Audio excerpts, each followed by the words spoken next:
Olá, como é que está? Como é que estão indo os seus estudos? Eu estou sabendo que você está se dedicando, está seguindo, está trilhando seu caminho. E aí eu fico super contente e vou junto com você àquele nosso objetivo, ok? E vamos continuar então para seguir a nossa trilha na área de Geografia Geral. A gente vai conversar um pouquinho sobre as questões do planeta. Nada mais atual do que falar sobre o efeito estufa, o aquecimento global. Na verdade, quando o homem, ele chega na era Cenozoica, no período quaternário, o planeta está todinho pronto para que ele explore. Porém, revolução industrial, combustíveis fósseis, sociedade de consumo, tem provocado um abuso na exploração dos recursos e os efeitos colaterais estão chegando. O aquecimento global é um deles. O efeito estufa, na verdade, o efeito estufa é um fenômeno natural, só que o homem tem intensificado e nessa combinação o mundo vai se organizando. Eu não vou esquecer do meu professor de meteorologia da universidade, faz tempo, tá? Ele disse assim: queridos, não há problema se desmatarmos a Amazônia, o mundo não vai acabar. Aí a galera ficou assim, mas que é isso? O professor tá maluco? E como é que vai ficar? O ciclo das águas? Como é que foi a biodiversidade? Como é que o mundo não vai acabar? Ele falou, preste atenção, eu falei que o mundo não vai acabar. O que vai acabar é a humanidade. O mundo vai continuar, vai ser um planeta sem a Amazônia, ele vai se readequar e a humanidade que precisa desse equilíbrio, dessa estrutura, não vai ter mais. Então, é mais ou menos, não, é por aí o caminho, o uso, a busca de um desenvolvimento sustentável. E quando nós temos o efeito estufa em escala elevada, contribuindo para o aquecimento global, são sinais de que a forma de como o homem está usando os recursos do seu planeta tem provocado um complexo negativo. Vamos viajar? Para a gente identificar, então, tudo isso que eu falei, são chamados impactos ambientais transfronteiriços. Significa, então, que mesmo você atuando, mesmo você fazendo sua ação não positiva, um desmatamento, ou assoreamento de um rio local, ele faz parte de uma integração planetária. A hora que eu usar aqui um CFC, por exemplo, que é aquele gás que se utiliza em alguns sprays, ele vai se distribuir na atmosfera e vai destruir a camada de ozônio, que não é só da onde eu emiti, mas sim além das fronteiras. Por isso que nós só chamamos de impactos ambientais transfronteiriços, correto? Bom, essa conversa, ela fica muito marcante a partir da Revolução Industrial. É óbvio que antes da Revolução Industrial havia alteração, porque todo recurso que o homem utiliza para o seu desenvolvimento urbano, social, agrícola, ele vai alterar o leito de um rio para navegar, ele vai derrubar florestas para construir embarcações. Nós estamos falando antes da Revolução Industrial. Sempre há uma modificação local, mas nada era tão danoso e os efeitos não eram tão agressivos como se tornaram a partir da então Revolução Industrial. Repara aqui comigo o seguinte, você vai ter aqui 1750, a primeira Revolução Industrial, a partir daqui, até 1850, 1950, essa ascensão enorme da emissão dos gases fósseis, ou melhor, do carbono de origem fóssil, que é a queima de combustível fóssil, é porque aqui já entra o petróleo, o petróleo como matéria-prima. Aqui vai ser o carvão mineral, tá?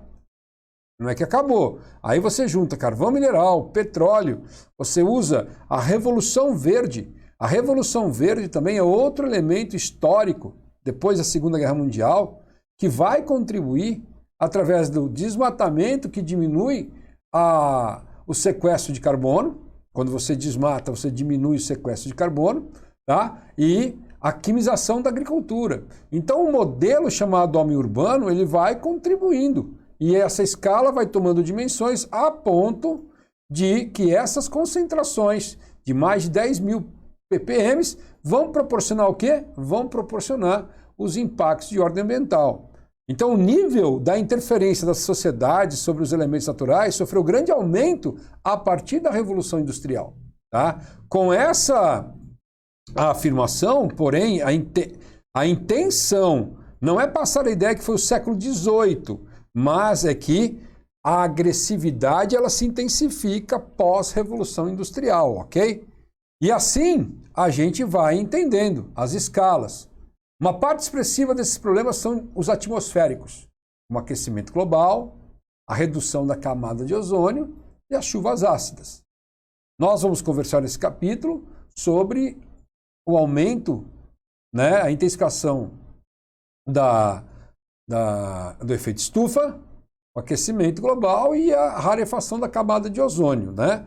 Beleza? É relativamente simples a compreensão dessas ocorrências em escalas amplas. Basta imaginar, olha só, determinado poluente despejado em uma parte qualquer da atmosfera e a partir daí a ação dos ventos levando esse material para áreas distantes. Aquilo que eu disse.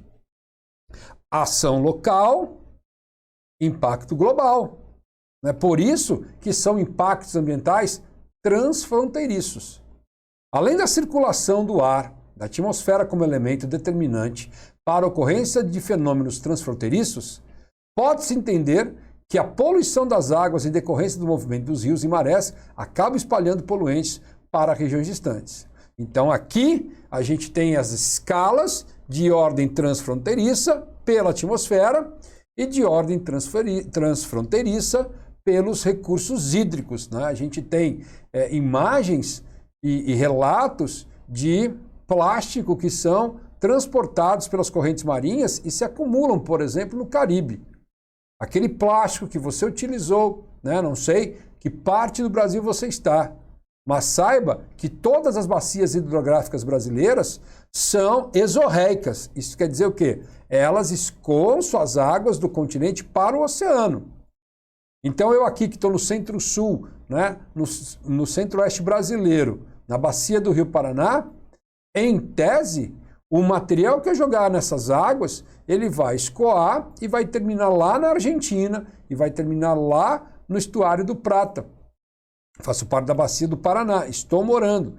Claro que isso é uma ideia para você ter noção de como os impactos são transfronteiriços. Bom, nossa conversa se pauta no efeito estufa e no aquecimento global, tá? O efeito estufa é um processo, pessoal, natural. Ele é natural, tá? As pessoas comuns falam, o efeito estufa tem provocado... Não, o efeito tem provocado problemas, desequilíbrios? Não. O efeito estufa, na verdade, ele é responsável pela vida. Essa camada gasosa em torno da atmosfera, ela mantém o equilíbrio térmico proporcionando a condição da vida, tá? Então, retém parte dos raios solares que atingem a superfície terrestre. Essa retenção, ocasionada pelos gases do efeito estufa localizados na atmosfera, especialmente o dióxido de carbono e o metano, que naturalmente atuam como isolantes na medida em que absorvem parte da energia irradiada da Terra. E aí você tem vida. Você já deve ter visto alguns filmes em Marte, né, de uma atmosfera praticamente nula, aonde a temperatura vai para... Eu vou falar um valor de verdade agora no cabeça, mas temperaturas insustentáveis durante o dia e abaixo de 50, 60 graus durante a noite. Né? A ausência de umidade, a ausência dessa camada gasosa, ela vai, né, inviabilizar a vida. Então o efeito estufa, ele viabiliza a vida. Tá? O efeito do aquecimento global, né, que já é um efeito nocivo, é a elevação anormal da temperatura da Terra, causada sobretudo por atividades humanas após a Revolução Industrial. A queima de combustível fóssil tem provocado. O desmatamento diminui o sequestro de carbono. A pecuária, pelo metano. Não é um boizinho o problema. Por favor, não é um boi. Mas você sabe qual que é a população bovina do Brasil, por exemplo? Não precisamos saber dos outros países. São 200 milhões de animais da população bovina brasileira. Isso é o que se tem registrado. É praticamente um boi para cada habitante. Então você tem uma produção de metano absurdamente elevada em função do processo de ruminação que esse animal, né? Ele é um ruminante, ele vai liberar o metano dentro da ruminação. Ok? Então a gente não pode pensar no animal, mas é no volume. Tem cidades no Brasil que a população, o rebanho é muito maior que a população humana. Só para você entender dessa dimensão, correto? Então você tem a pecuária, que emite grandes quantidades de gases de efeito estufa, que no caso é o metano. A maior concentração desses gases na atmosfera leva a uma maior retenção do calor, elevando a temperatura média global, e aí você tem alguns relatos e registros mostrando isso. Saiba você que uma coisa, não sei se é uma boa notícia, eu acho que não, mas os impactos ambientais são irreversíveis. As alterações no meio ambiente são irreversíveis. Então, nós não vamos diminuir, voltar a temperaturas de séculos passados. O que o homem tem que fazer é conter esse avanço para ter sustentabilidade para as gerações seguintes. Tá? Então, o efeito estufa, como nós vimos, né, você tem a radiação solar que atravessa a atmosfera, parte dessa radiação é liberada na forma de calor, outra atravessa, aquece a superfície e fica armazenada, mantendo a vida. Quando isso é acima do normal, a gente vai identificar um problema de aquecimento, tá? Que é a ação humana. A ação humana está relacionada a isso. Os gases de ordem industrial, os gases do trânsito, o desmatamento, o aumento da pecuária tem provocado o aumento da concentração desses gases. O aumento desses gases, né, vindo dessa atividade antrópica, que pode ser a pecuária, que é a agricultura, tá, que é o gás metano liberado pelos lixões. Então existe uma ação antrópica que vai proporcionar uma acentuação do efeito estufa. Vamos dar uma olhada então como que funciona esse efeito estufa, tá? Vamos ver como é que funciona. Opa, espera aí que a gente vai vir aqui. Vamos ver como é que funciona o efeito estufa nesse videozinho bem legal, ok? Vamos lá. O efeito estufa é um fenômeno natural que mantém a temperatura da Terra acima da que seria na ausência de atmosfera, permitindo assim que ocorra a vida da forma como a conhecemos. Se não houvesse o efeito estufa, a temperatura média da Terra seria de menos 18 graus, ao invés dos 15 graus que temos hoje. Para entender como funciona, pense em um ônibus parado, com os vidros fechados e sob a luz do sol. Os raios que chegam do sol passam pelos vidros e, ao atingirem a superfície interna do ônibus, se transformam em calor na forma de radiação infravermelha. A radiação infravermelha tem dificuldade de atravessar os vidros do ônibus e, com isso, fica presa no interior do veículo, causando seu aquecimento.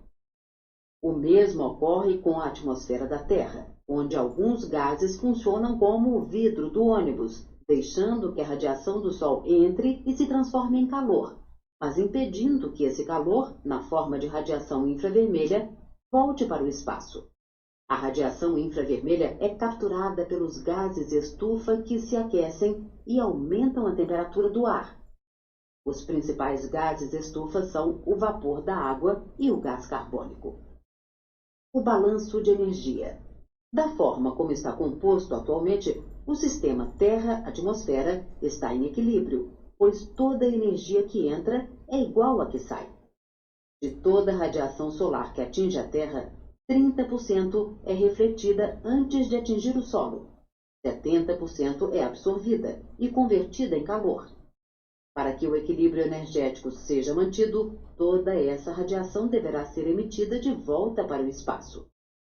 Mas, se houver um aumento da concentração do gás carbônico, poderá ocorrer um aumento do efeito estufa e, portanto, sairá menos radiação do que entra. Essa diferença causará o aquecimento da baixa atmosfera, aumentando a temperatura média da Terra e causando possíveis desequilíbrios ambientais. Mesmo que o dióxido de carbono esteja em baixas concentrações na atmosfera, a sua importância para o efeito estufa é fundamental. Beleza? Então, moçada, vocês viram aí, né, que quando a concentração é 0,01% da atmosfera de carbono, mas isso não significa que é insignificante. Na verdade, é muito representativo na sustentabilidade do planeta. O nome dessa camada citada no vídeo de baixa atmosfera é a nossa troposfera. É onde os fenômenos climáticos próximos à superfície, né, que é a litosfera, é onde esses fenômenos ocorrem. Então, eu acho excelente essa comparação do efeito estufa, igual você parar o automóvel, né, estaciona o carro num pátio que não tem sombra, pela manhã o raio solar entra, atravessa o para-brisa do automóvel, aquece a superfície interna e não sai. E fica aquele calor provocando um desequilíbrio. O nome desse desequilíbrio, quando a temperatura a média geral tem aumentado, sim, há locais que a temperatura no planeta vem diminuindo, ampliação de algumas geleiras, há locais que a temperatura vem elevando, mas o saldo geral tem mostrado que a temperatura média vem subindo. Tá? E isso vem provocando alterações específicas no espaço, como a diminuição do permafrost na região do Círculo Polar Ártico. E você reduzindo o permafrost por causa da elevação da temperatura, você está diminuindo a tundra. E só lembrar que dentro desse material do permafrost do norte, há metano armazenado, que vai ser liberado com o seu derretimento, né, da região do permafrost, vai liberar mais metano, que vai acentuar o efeito estufa. É um efeito dominó, é um efeito como se fosse uma bola de neve, né? Você diminuindo vai provocar o aumento do nível do mar. Há uma série de evidências, tá, que vem mostrando da temperatura do planeta está aumentando e quem está por trás disso é a ação antrópica junto ao meio. Diante disso, vale a pena agora a gente entender um pouquinho o aquecimento global. Tá? Vamos dar uma viajada nesse aquecimento global aí, ok? Lá vai. A diminuição de 5 graus Celsius colocou o planeta Terra em sua última era glacial. O que poderá acontecer se a temperatura do planeta subir 5 graus? É possível que isso aconteça ainda nesse século. Estima-se que com o derretimento das geleiras, o nível do mar tenha subido 17 centímetros durante o século XX, e projeções mostram que até 2100 o nível do mar subirá de 19 a 55 centímetros, colocando sérios desafios para as regiões litorâneas, onde se concentra grande parte da população humana. A mudança de temperatura faz também com que tempestades e tufões se tornem mais frequentes e intensos. O aquecimento do planeta pode também desequilibrar vários ecossistemas, provocando a extinção de espécies e aumentando a desertificação. Cerca de 15% da superfície terrestre já sofre de algum tipo de arenização. O desmatamento é uma das principais causas da emissão de CO2 em países em desenvolvimento. A cada 1 km² de floresta derrubada é lançado no ar até 50 mil toneladas de gás carbônico, o mesmo que 50 mil carros 1.0 rodando 20 km por dia. Os setores industrial, de transporte e agropecuário são os maiores responsáveis pelo lançamento de gás carbônico no ar. Mas isso não precisa ser um caminho sem volta. Uma alternativa é a substituição progressiva dos combustíveis fósseis e nucleares por fontes renováveis de energia. O investimento em países em desenvolvimento chegou a 131,3 bilhões de dólares em 2014, um aumento de 36% em relação ao ano anterior.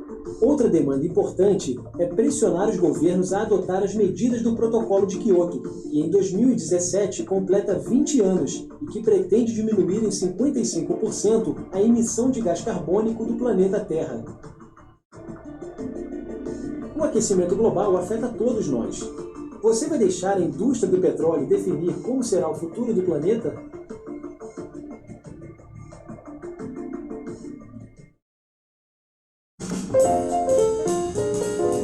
Beleza? Bom, então, pessoal, fica aí, né? Dentro dessa proposta aqui, é evidente que o modelo comportamental de valores de uma sociedade consumista, como é a nossa sociedade, tem provocado. Agora, é possível nós mantermos esse modelo de consumo mudando as formas de consumir, né? A substituição, né, de energia não renovável, que são os combustíveis fósseis, pela energia renovável, que é a eólica, a maré motriz, a energia solar, que agora no século XXI tem tomado uma dimensão de grande representatividade, principalmente nos países tropicais, e tem o sol em períodos longos ao longo do ano. Você tem, então, formas de repensar, né? Não vai abrir mão de conforto, de um modelo de sociedade, em troca, né, de não alterar o meio ambiente. Então, é possível, sim, o desenvolvimento sustentável, repensar o consumo, repensar a forma do transporte, diminuir o uso do transporte individual, incentivar o transporte público coletivo de qualidade, tá? Uma sociedade, então, de um consumismo atroz e desenvolver uma cultura do consumo necessário. Eu preciso de calçado, eu preciso me comunicar, eu preciso me locomover, mas eu não preciso de 200 pares de sapato, né? Eu não preciso ficar trocando os meus equipamentos de comunicação anualmente, né? Eu posso me deslocar com transporte coletivo de qualidade, à base de energia elétrica, que você já tem na Europa. Então, é possível, sim, mas é uma postura e uma pressão da sociedade junto aos líderes, né, que até mesmo as grandes indústrias de automóvel, que são as principais consumidoras, entre aspas, de forma indireta dos combustíveis fósseis, dos seus automóveis, a diesel, a gasolina, estão com projetos de carros elétricos. A Europa está sendo protagonista disso, correto? Então, na verdade, há uma preocupação necessária para a busca de um planeta sustentável. Aquilo que eu falei, será que a gente vai voltar a condições de temperatura do passado? A resposta é não.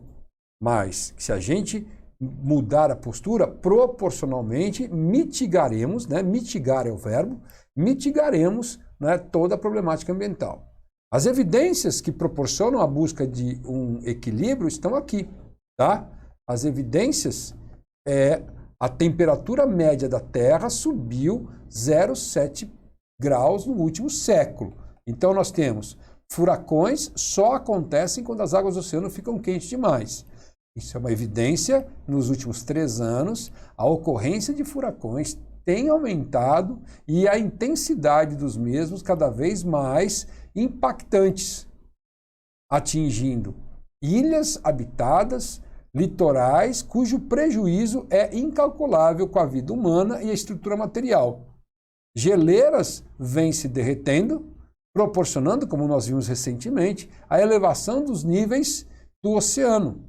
Existe um país chamado Kiribati. Se você estiver no Google aí, estiver na internet, pesquisa o levantador de peso de Kiribati, que é uma ilha lá na Polinésia, na Oceania, aonde ele terminava de levantar o peso, ele fazia uma dancinha. Aí, obviamente, os repórteres foram perguntar, por que você dança, né, faz uma dancinha engraçada?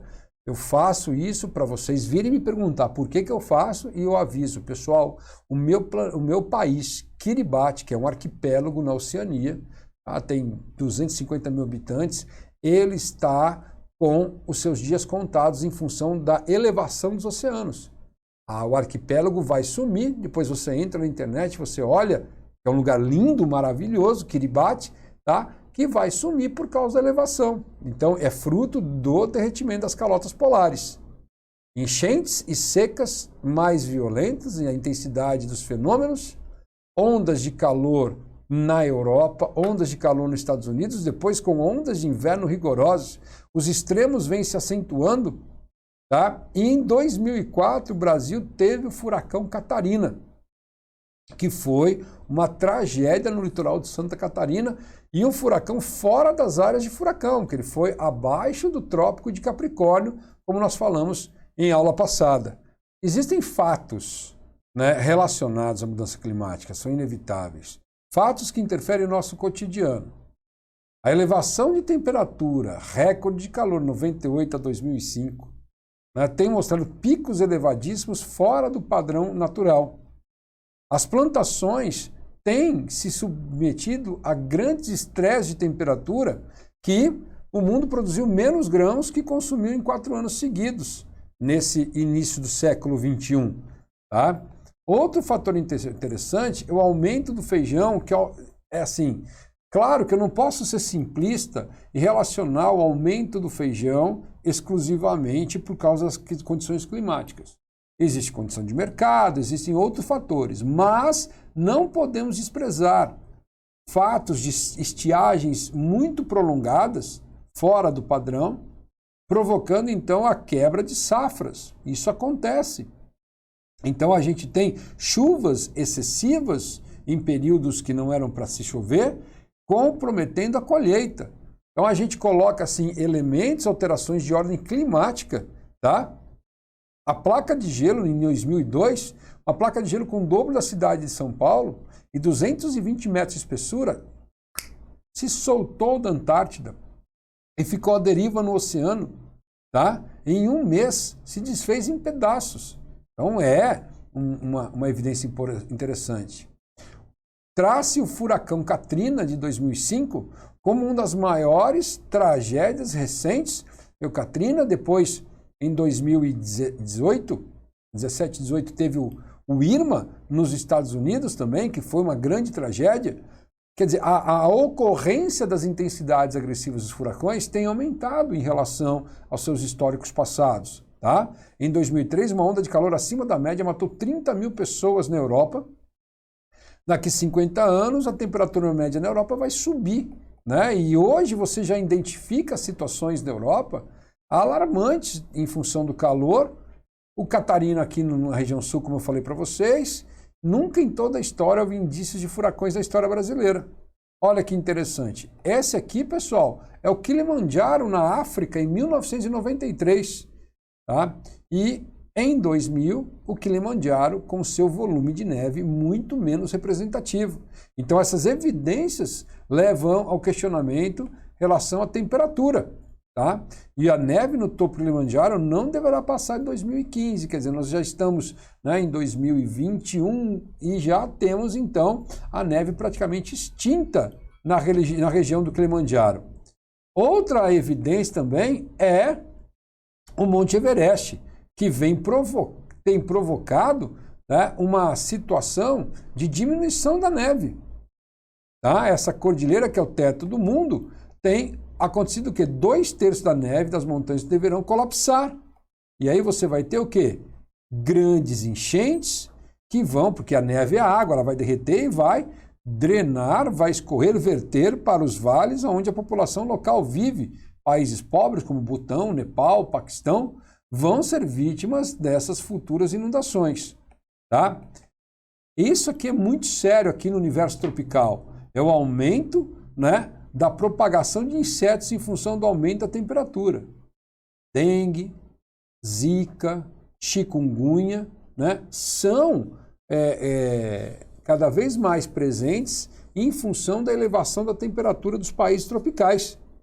Então a gente tem isso é uma combinação perfeita, elevação de temperatura e avanço da ação humana sobre as áreas de vegetação nativa. E isso vai entrar em contato, né, a febre amarela junto com a sociedade, ok? Então, diante de tudo isso que nós estamos falando aqui, a gente se depara o quê? A uma política internacional, né? Uma política de o que o mundo vai fazer, qual é a reação, tá certo? Então, isso a gente vai ver no próximo bloco, ok? Maravilha. Combinado, então, né? Na próxima aula, no próximo momento, a gente vai entender quais são as reações, né, as políticas internacionais diante desse cenário de aquecimento e alteração ambiental. O mundo vem se reorganizando e buscando propostas. E a gente vai ver no próximo bloco. Valeu? Até a próxima aula e até mais!